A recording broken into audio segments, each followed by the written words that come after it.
So better late than never, 2025. Look back. Beginning of last year, I set goals and I guess three main pillars, which was business success, getting into social media, and health and fitness goals.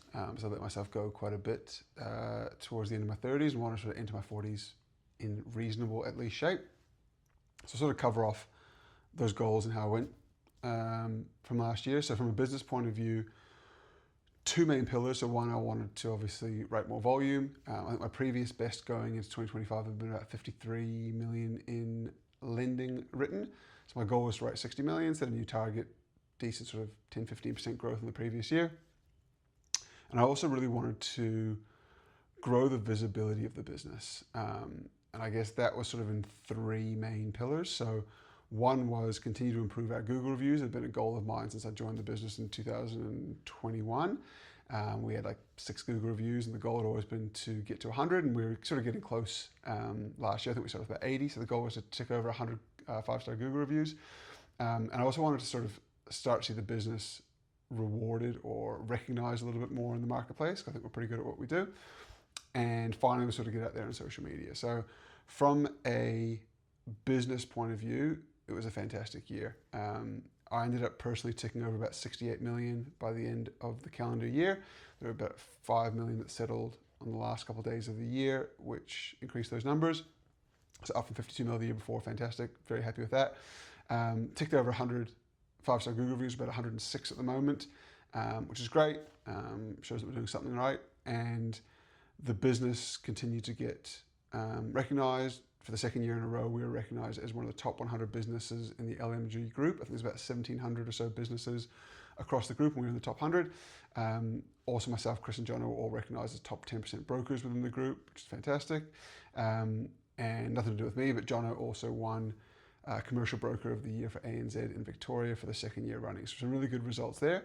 From a social media point of view, mixed results. I think that I went in not knowing what I was doing, and there were a lot of learnings across the year.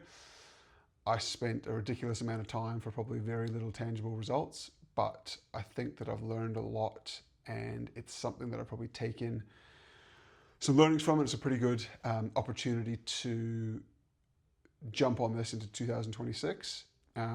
And so while I probably think that it wasn't particularly successful, I look back, I've had a lot of people say that some of the content was particularly helpful. I've had a number of clients, not a ton, but I've had a few clients reach out from social media, which we've assisted with.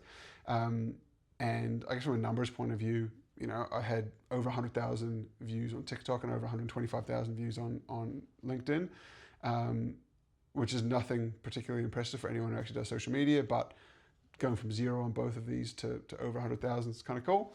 And I think I've learned a bit this last year, so that hopefully I can improve on this.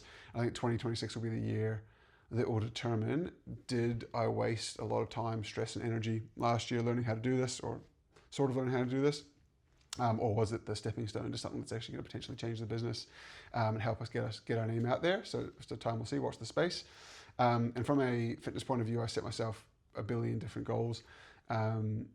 I basically wanted to enter my 40s in the fittest I've been in a long time, as I sort of let myself go in my late 30s. And while I failed a few goals individually, I would say overall success.